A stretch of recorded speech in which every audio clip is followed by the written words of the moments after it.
story entitled Coronavirus. Hi, my name is Coronavirus. People cannot see me through their naked eyes. I can be found anyway. I can enter nose and mouth.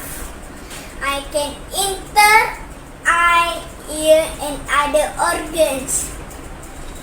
I attack whose body. Women will get sick. I'm scary. Stay at home, so stay away from me. Thank you. Nama saya Muhammad Zafran. Saya kat sekolah Wellesley. Tajuk cerita saya, aku coronavirus manusia. Namaku coronavirus. Akulah berkuasa sekarang. Ha ha ha ha. Kau tidak melihat aku. Ramai orang jadi sakit, demam, batuk, sesak nafas, bimbang. Ramai orang sembuh dariku. Ikuti cara-cara ini.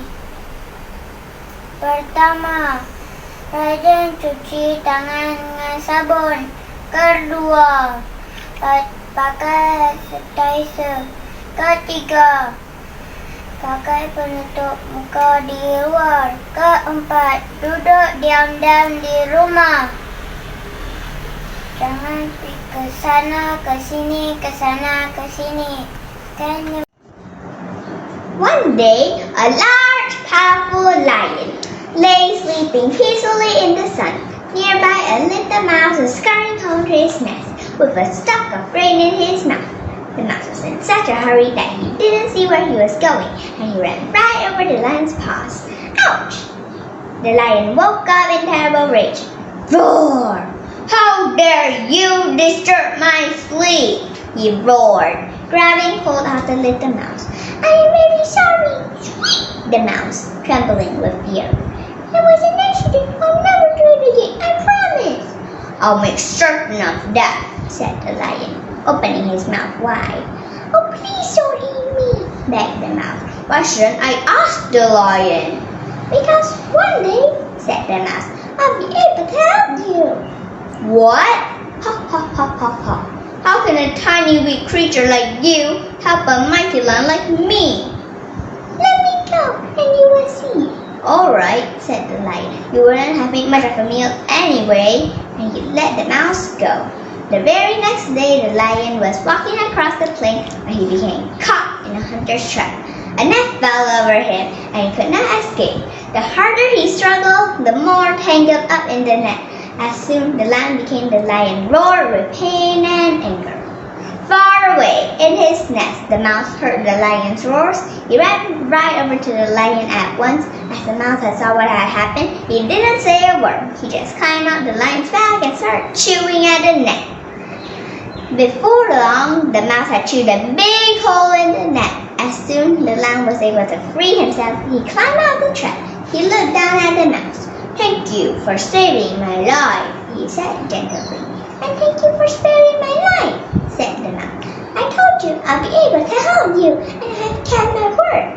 You have indeed, agreed the lion. Thank you. Good morning, ladies and gentlemen. My name is Helilim Anhi. Today I am going to tell an interesting story. The title of the story is The Shepherd and the Wolf. Ow! Jack was a shepherd boy. He looked after many sheep. Every day, he would take care of them while they were eating grass. One day, Jack was very bored. He said, I will play a prank. It will be fun. He shouted, "Wolf! Wolf! Help me! Help me!" Many men came running towards Jack. "Where is the wolf?" they asked.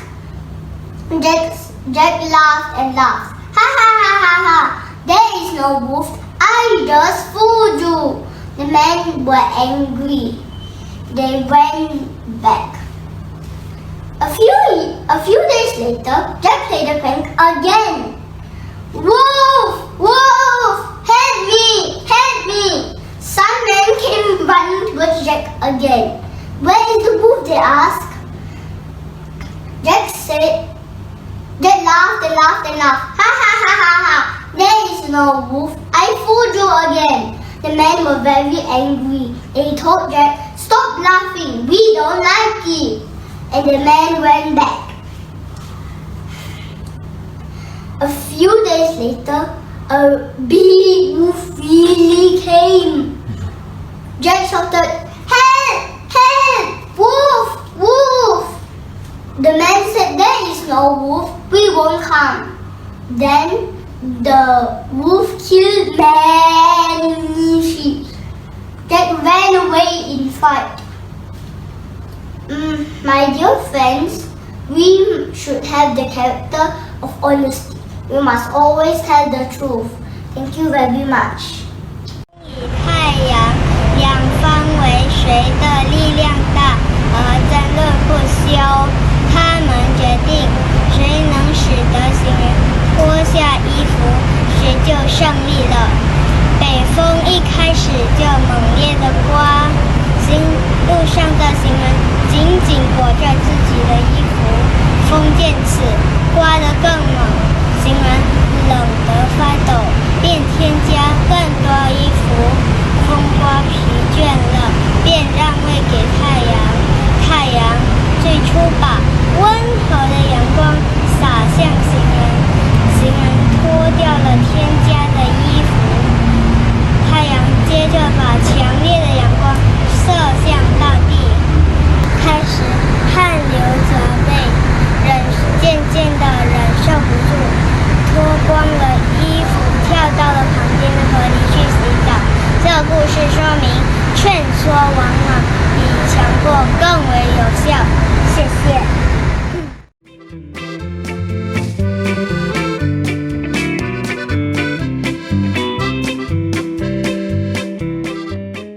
Good morning to all judges, teachers, and friends. The title of my story is The Golden Egg. Once upon a time, a farmer had a goose that laid a golden egg every day.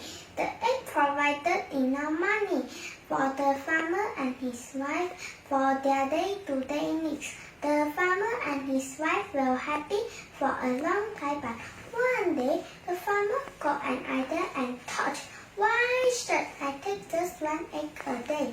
Why can't I take all of them and make a lot of money?"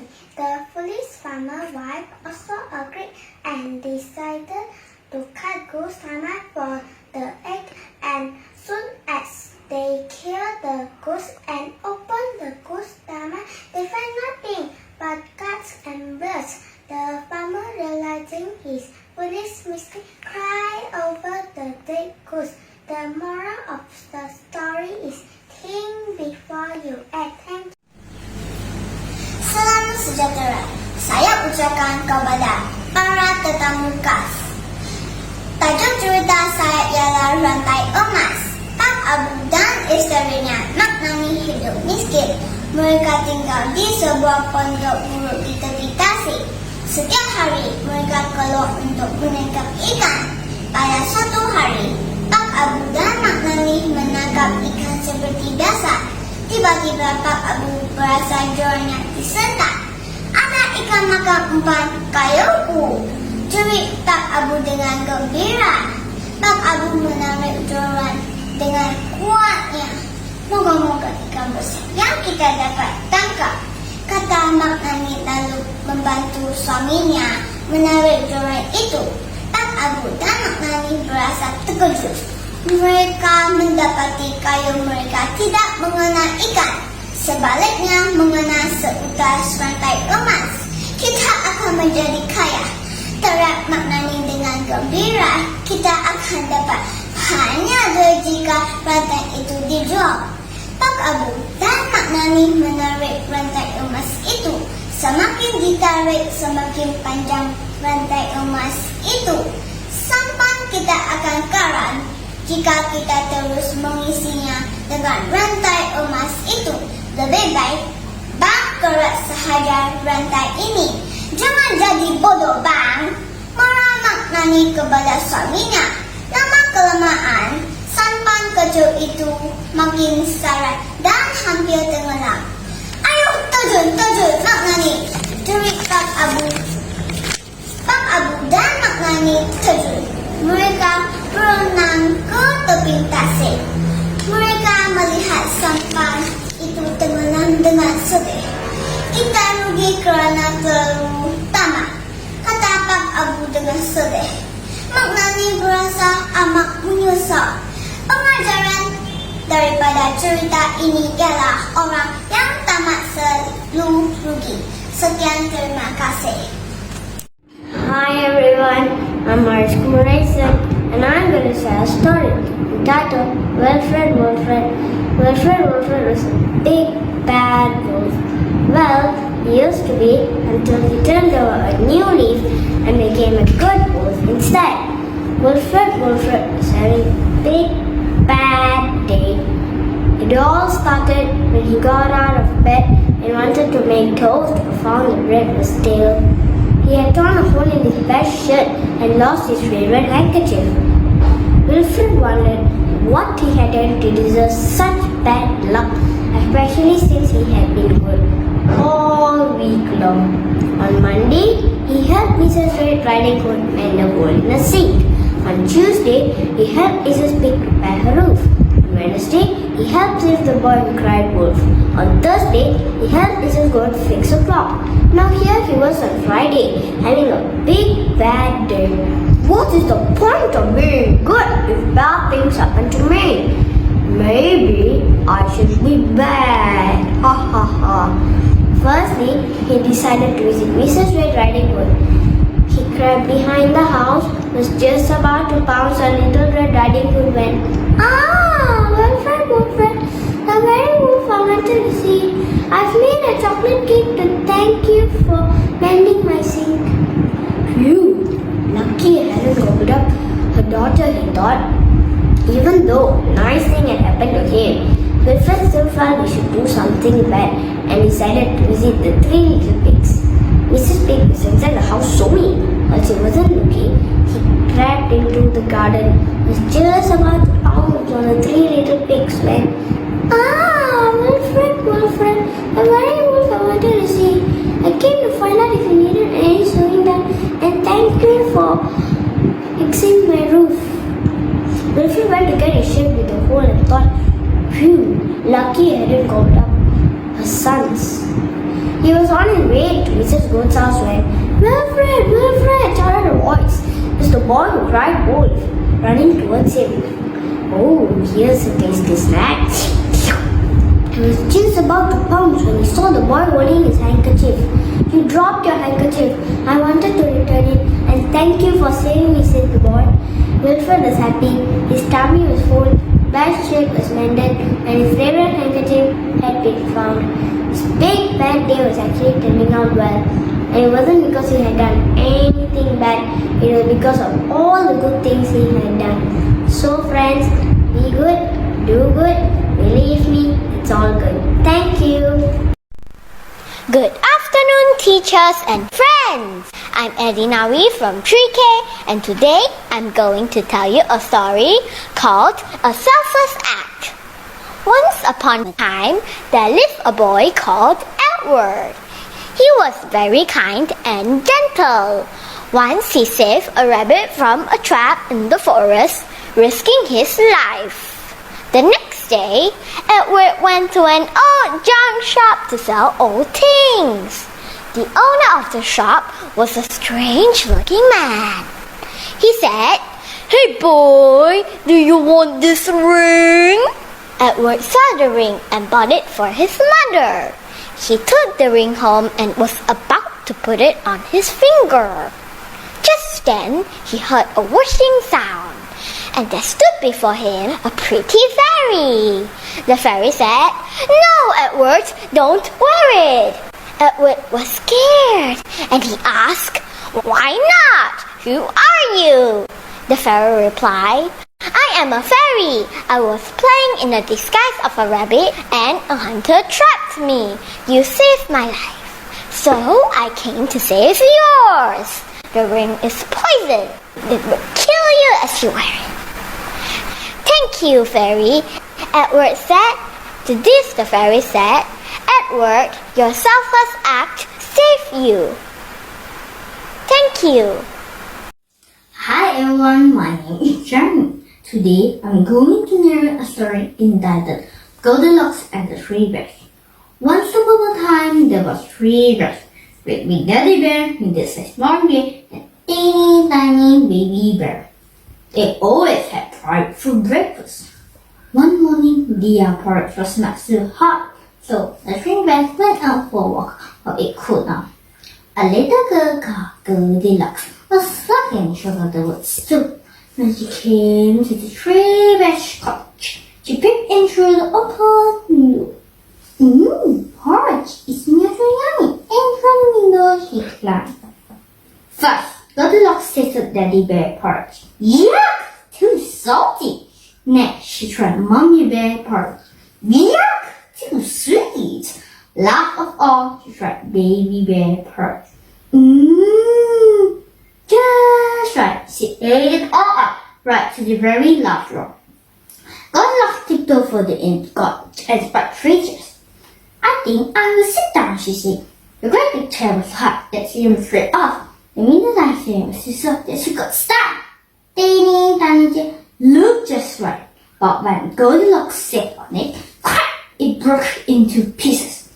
Goldilocks was feeling more and more curious, so up the stairs she went. There were three beds, and she tried them all. The great big bed was so high, the middle-sized bed was so low. The teeny tiny bed felt just right. Goldilocks fell and fell fast asleep.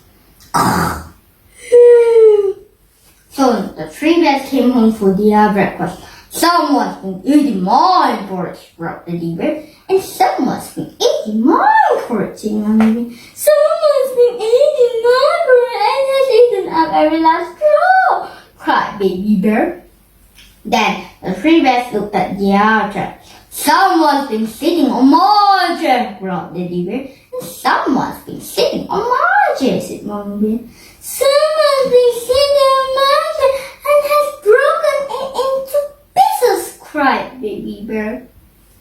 At last, the three bears marched upstairs. "Someone's been sleeping in my bed," growled Daddy Bear. "And someone's been sleeping in my bed," said Mommy Bear.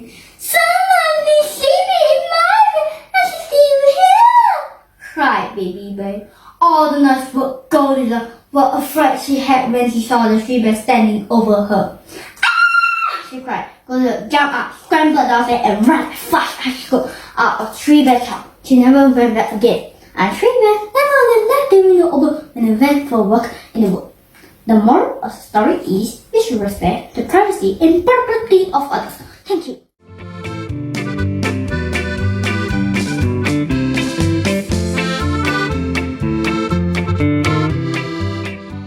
Ini saya ingin menyampaikan cerita bertajuk Anjing dan Ayam Jantan.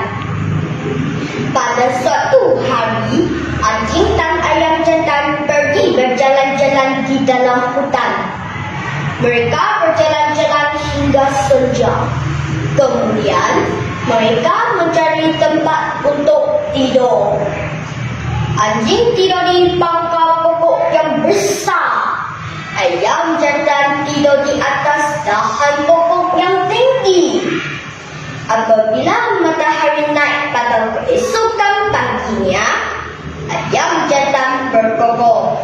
Kuku-kuku, kuku-kuku, kuku-kuku. Kokokan ayam jantan menyebabkan rubah terjaga. Ia terus ke tempat datangnya kukukan ayam jantan itu untuk makan ayam jantan itu. Apabila mendapati ayam jantan ada di atas tahan yang tinggi, ia mendapat akal. Rubah bercakap dengan lembut kepada ayam jantan. Turunlah ayam jantan, mari kita bersahabat. Ayam jantan menjawab, saya akan turun, tetapi sebelum itu kejutkan kawanku di bangka pokok. Rubah buat sebagaimana disuruh ayam jantan. Anjing sangat marah kerana dikejutkan daripada tidur. Ia mengelak pada Rubah. Rubah sangat takut menyebabkan ia lari dari situ. Anjing dan ayam jantan itu pun pergi mencari sarapan bersama-sama. Nilai-nilai yang terdapat dalam cerita ini ialah pandai-pandailah memilih sahabat. Sekian, terima kasih. Selamat pagi dan salam sejahtera. Saya ucapkan kepada Tuan Pengerusi Majlis dan para tetamu kelas. Tajuk cerita saya hari ini adalah baju yang jujur. Pada suatu hari, seorang pemotong kain miskin bernama Baju meminta sebilah kapak daripada rekannya Kasim. Dia pergi ke dalam hutan untuk mencari kayu api. Baju menebak pokok hampiran sebuah tasik. Ketika dia sedang menebak pokok, tiba-tiba kapak yang diberikannya terlepas lalu terjatuh ke dalam tasik. Baju segera terjun ke dalam tasik untuk mencari kapak itu, tetapi tidak mencobainya. Tiba-tiba muncul seorang lelaki tua. "Kenapakah kamu bersedih?" tanya lelaki tua itu kepada Baju. "Kapak yang saya pinjam telah jatuh ke dalam tasik," kata Baju dengan sedih. "Jangan bimbang, saya akan dapatkannya untuk kamu," kata lelaki tua itu lagi. Lelaki tua itu menyelam ke dalam tasik. Dia timbul semula dengan sebilah kapak emas.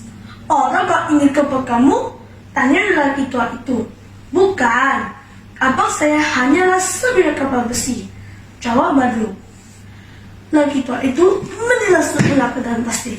Kemudian dia timbul dengan membawa dua bilah kapak, sebilah kapak emas dan sebilah kapak besi. "Kapak besi itu adalah kapak saya," jawab Baju dengan gembira. "Kamu seorang yang jujur. Jadi, saya akan kapak emas ini kepada kamu," kata lelaki tua itu. Baju merasa sungguh gembira. Dia membawa pulang dua bilah kapak. Baju membelangkan kapak Kasim yang dipinjamnya. Dia menceritakan kejadian yang berlaku padanya. Keesokan pagi, Kasim pergi ke tepi tasik. Dia berpura-pura menebak pokok dan menjatuhkan kapaknya ke dalam tasik. Kemudian muncul lelaki tua itu yang menawarkan pertolongannya. Dia menyelam ke dalam tasik dan timbul dengan sebilah kapak emas. "Ya, itulah kapak saya," jerit Kasim dengan gembira. "Tidak, kamu telah berbohong," marah lelaki tua itu. Dia melemparkan kapak emas itu ke dalam tasik. Disebabkan perasaan tamak, Kasim terus terjun ke dalam tasik dan mati lemas. Sementara itu, Baju menjual kapak emasnya dan menjadi kaya dengan sekelilip mata. Pelajaran cerita ini ialah orang yang jujur akan mendapat balasan yang baik. Sekian, terima kasih. Hello, my fellow friends. Let me tell you a story. The fairy gift of speech. A widow had two daughters, Emma and June. Emma, the elder one, was rude and arrogant like her mother. Rita still was polite and kind like her late father. The mother adored Emma, but ill-treated Jill, who was given most of the housework. They lived in a small hut nearby a forest. One day, the mother sent Jill to fetch some water from a spring in the forest. An old woman who happened to be a fairy approached Jill and asked for a drink. "Little girl, may I have some drinks?" "Oh, certainly. Here you are." After drinking, the old man said, "You are polite and kind. I will bless you with a gift. Whenever you speak, precious stone will fall from your mouth." Ding! Suddenly, she disappeared in the air. Without any delay, Jill quickly went home. When Dorothy returned home late, her mother scolded her. "Why did you come back late? That's a lot of housework that you must finish by today. Otherwise, no dinner for you." "I'm sorry, Mom." Ding, ding, ding. And 3 diamonds dropped from her mouth. Amazed, the mother asked Jill, "Where did you get so many diamonds?" Jill then told her what had happened. The mother called Emma and said, "Emma, come. Go to the spring now with your jar. When an old man asks you for a drink, be kind to her. Remember, be kind to anyone who asks you for a drink." Emma so reluctantly left for the spring. She didn't like to go into the woods. Soon, the same woman came by, but she was dressed up like a beggar. She was filthy. Her clothes were in rags, and she was mad. "Little girl, may I have some drinks?" Emma replied rudely. "Go away!" Suddenly, the old man turned the fairy again. "For being rude, your mouth shall spew out frogs whenever you speak." Emma was so frightened, she ran home quickly. Mom! There's a witch! I met a witch!" Emma her mother was shocked to see a frog falling from Emma's mouth. Quack, quack, quack, quack, quack. The mother blamed Jill and chased her away. A prince who was out hunting found her weeping at first. She told him what had happened. He felt sorry for her. He soon fell in love with her like a man and lived happily ever after. My dear friend, we should treat people politely like Jill. Treating people rudely is a very bad manner and might leave bad image to other people. Thank you. Have a nice day. Good morning, teachers and friends. Today, I'm going to tell a story about the vegetables and the tree. Once upon a time, there was a lovely vegetable patch on which grew a very leafy tree. Both the patch and the tree gave the place a wonderful appearance, pride, and joy of the garden's owner. What no one knew was the vegetables in the patch and the tree couldn't stand each other. The vegetables hated the tree's shadow because it left them just enough light to survive. The tree, on the other hand, resented the vegetables because they drank nearly all the water in the ground before it got to him, leaving him with just enough to survive. The situation became extreme that the vegetables got suddenly fed up and decided to use all the water in the ground so that the tree would dry up. The tree answered back by refusing to shade the vegetables from the hot midday sun, so they too began to dry up. Before long, the vegetables were scouring and the tree's branches were drying up. No one expected that the gardener, seeing his vegetables deteriorating, would stop watering it. They finally learned what this was. There seemed to be no solution, but one of the vegetables, a little target, understood what was going on and decided to resolve it. Despite the water available and the unforgiving heat, he did all he could best to grow, and grow. He managed to grow so big so that the gardener started to water the patch again. Now, the gardener wanted to enter the big, beautiful target into some gardening contest. And so it was. They finally realized that they should work together than to fight. They should really learn how to live in harmony with those around them, doing the best they could. So, they decided to use both the shade and the water in the best combination to grow good vegetables. Seeing how well they were doing, the gardener now gave the best of care to his vegetable patch, watering it and fertilizing it better than other patch from miles away. Thank you. Hi friends, I'm Neha and today I would like to tell a story entitled The Honest Woodcutter. One day, a woodcutter was cutting a tree near a river. Suddenly, his axe fell into the river. The river was so deep. He did not know what to do. My axe fell into this river. What am I going to do now? He cried. Suddenly, the river fairy appeared and asked, "Why are you crying?" My axe fell into this river, replied the woodcutter. The river fairy dove into the water and brought a silver and a gold axe and asked, "Are these your axe?" "No, these are not my axe," replied the woodcutter.